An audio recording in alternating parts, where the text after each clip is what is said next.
Good evening students, dear students. आज हम हमारी बुक भारतीय खोज का नेक्स्ट चैप्टर नंबर 7 अंतिम दो शुरू करेंगे।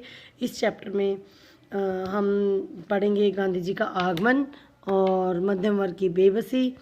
तो प्रथम विश्व युद्ध के बाद, जब प्रथम विश्व युद्ध आरंभ हुआ, उस समय राजनीति अपने उतार पे थी। इसका कारण था कि कांग्रेस जो है अब दो दलों में विभाजित हो गया था, गर्म दल और नरम दल। युद्ध के दौरान लागू किए गए नियम और प्रतिबंध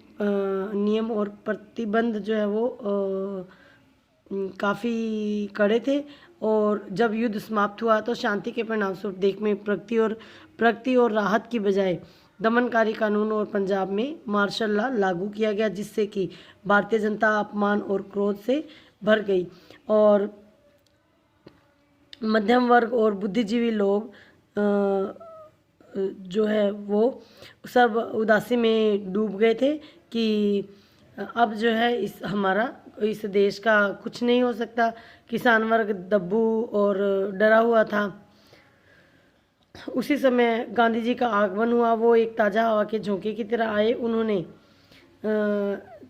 बड़ी दृढ़ता से कहा कि डरो नहीं। उनकी इस दृढ़ आवाज़ से लोगों पर जो डर का ब्रिटिश शासन के डर का काला लबादा था वो हट गया, लेकिन पूरी तरह तो नहीं, लेकिन आश्चर्यजनक मात्रा में। क्योंकि अब जो जब गांधी जी आगे आए भारतीयों को इस ब्रिटिश शासन से मुक्ति दिलाने, तो लोगों को उन पर विश्वास हुआ और लोगों में एक मनोवैज्ञानिक परिवर्तन आया और उनके दिमाग में उन्हें ये लगा कि अब हम ज़रूर इस ब्रिटिश शासन से आज़ाद हो जाएंगे। गांधी जी ने भारत के करोड़ों लोगों को अलग अलग प्रकार से प्रभावित किया। उनसे प्रभावित होकर लोगों ने अपने जीवन की पूरी बनावट को ही बदल दिया। उसके बाद है गांधी जी के नेतृत्व में कांग्रेस सक्रिय। गांधी जी ने पहली बार कांग्रेस के संगठन में प्रवेश किया और तुरंत उसके संविधान में पूरी तरह परिवर्तन ला दिया। अब उन्होंने कांग्रेस को एक लोकतांत्रिक संगठन बनाया। उसमें अब सिर्फ बुद्धिजीवी वर्ग नहीं, बल्कि अब उसमें किसानों ने प्रवेश किया और वह एक विस्तृत और व्यापक किसान संगठन दिखाई देने लगा, जिसमें मध्यम वर्ग के लोगों की संख्या कम थी, लेकिन उनका जोर काफ़ी था। अब उसका खेती और चरित्र जो है वो बढ़ने लग गया। अब कांग्रेस में उद्योग मजदूर भी, यानी कि हम कह सकते हैं कि साधारण लोग या आम लोग भी अब उसमें शामिल होने लगे। इस कांग्रेस का मुख्य लक्ष्य और आधार था सक्रियता। ऐसी सक्रियता जिसका आधार शांतिपूर्ण पत्ती थी, यानी कि देश की आज़ादी के संघर्ष में अधिक से अधिक भाग लेना, लेकिन शांतिपूर्ण तरीके से।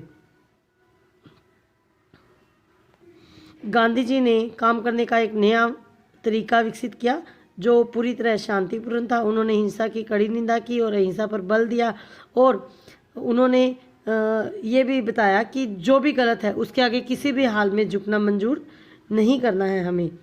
तो सक्रियता का आह्वान जो है वो दोहरा था, विदेशी शासन को चुनौती देने और उससे मुकाबला करने की सक्रियता तो थी ही, साथ ही अपने समाज में जो फैली हुई बुराइयां थी उनके खिलाफ लड़ने का भी गांधी जी ने आह्वान किया।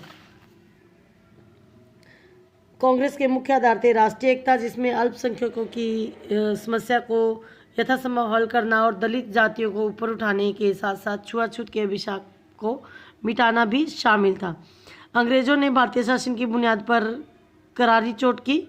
उन्होंने कहा कि पदवियों और गांधी जी ने अंग्रेजी शासन की बुनियादों पर करारी चोट की। उन्होंने कहा कि पदवियां और जो खिताब है वो छोड़।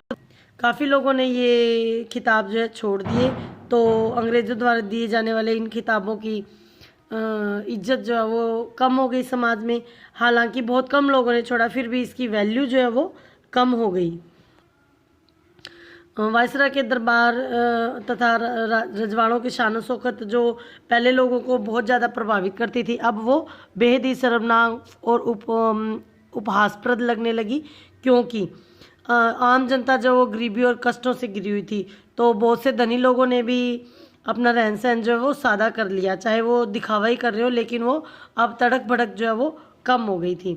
कांग्रेस के पुराने नेता एक बार जो एक अलग ही प्रकार की निष्क्रिय परंपरा में पले थे, इन नए तौर तरीकों को आसानी से नहीं अपना पाए और साधारण जनता की इस उठान से उन्हें परेशानी हुई। लेकिन जो हवा पूरे देश में चल रही थी उसका नशा इन लोगों में भी कुछ दूर दूर तक भर गया था। अब जो है आम जनता भी जैसे जैसे उनकी कांग्रेस में भागीदारी बढ़ी वैसे वैसे आंदोलन भी तेज होता गया। सामाजिक, आर्थिक और कई मामलों में गांधी जी के विचार बहुत सख्त थे, लेकिन उन्होंने कभी भी अपने विचारों को कांग्रेस पर जबरन थोपने की कोशिश नहीं की, बल्कि उसने इनमें से कुछ विचारों को तो उन्होंने कांग्रेस में मिलाने की थोड़ी बहुत कोशिश जरूर की, लेकिन वे सावधानी से आगे बढ़े क्योंकि उन्हें सारी जनता को साथ लेकर आगे चलना था। और गांधी जी मूलतः धर्मपरायण व्यक्ति थे। वे अपने अंतरतम की गहराइयों तक शुद्ध हिंदू थे, लेकिन धर्म संबंधी उनकी अवधारणा किसी भी परंपरा, सिद्धांत या कर्म कांड से उनका कोई भी संबंध नहीं था। वो किसी भी व्यक्ति पर जो है धर्म संबंधी अवधारणाएं थोपना नहीं चाहते थे। गांधी जी का कहना था कि उनके विषय में उनका विचार था कि मैं एक ऐसे भारत के लिए काम करूंगा जिसमें गरीब से गरीब व्यक्ति भी यह अनुभव करेगा कि यह उसका अपना देश है, जिसके निर्माण में उसकी आवाज़ प्रभावी है। एक ऐसा भारत जिसमें लोगों के ऊंचे नीचे वर्ग नहीं होंगे, ऐसा भारत जिसमें सभी जातियां पूरे संभाव से एक साथ रहेंगी। ऐसे भारत में छुआछूत या नशीली मदिरा के अभिशाप के लिए कोई जगह नहीं होगी। स्त्रियों को पुरुषों के बराबर अधिकार प्राप्त होगा। यही गांधी जी के यही मेरे सपनों का भारत है। तो ये था गांधी जी के सपनों का भारत। उन्होंने कहा भारतीय संस्कृति न तो हिंदू है, न ही इस्लाम, और न ही पूरी तरह से कुछ और, यह इस सब का मिला जुला रूप है। उन्होंने आगे कहा कि मैं चाहता हूं कि मेरे आसपास सारे देशों की संस्कृति जितनी स्वतंत्रता से संभव हो उतनी स्वतंत्रता से फैले, किंतु उसमें से कोई मेरे पैर उखाड़ दे यह मुझे मंजूर नहीं। यानी कि वो कहते थे, उनका कहना था कि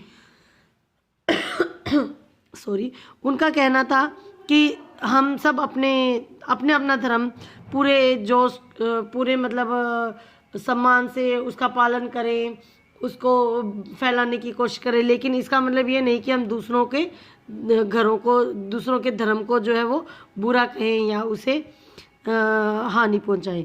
इस तरह से गांधी जी के आगमन ने भारत के स्वतंत्रता संग्राम को एक नया रास्ता सुझाया और काफ़ी हद तक उन्होंने इसे सबल बनाया। उसके बाद है अल्पसंख्यकों की समस्या है। अल्पसंख्यकों के मुस्लिम लीग की स्थापना हुई और मोहम्मद अली जिन्ना उसके लीडर थे। गांधी जी और मोहम्मद अली जिन्ना कभी भी मोहम्मद अली जिन्ना ने एक द्विराष्ट्र की भावना को जन्म दिया जिस पर गांधी जी कभी भी सहमत नहीं थे, लेकिन कांग्रेस और मुस्लिम लीग में समझौता नहीं हो पाया, जिससे कि भारत जो है वो विभाजन की ओर बड़ा भारत जब स्वतंत्र हुआ तो जिन्ना की मांग के आधार पर उन्होंने भारत एक नहीं बल्कि दो राष्ट्र है, हिंदू और मुसलमान, तो उन्होंने इस तरह दो राष्ट्रों के सिद्धांत से भारत जो है विभाजन की अवधारणा का विकास हुआ। डियर स्टूडेंट्स, ये आपका है चैप्टर नंबर 7 यहाँ कंप्लीट होता है। Stay home, stay safe.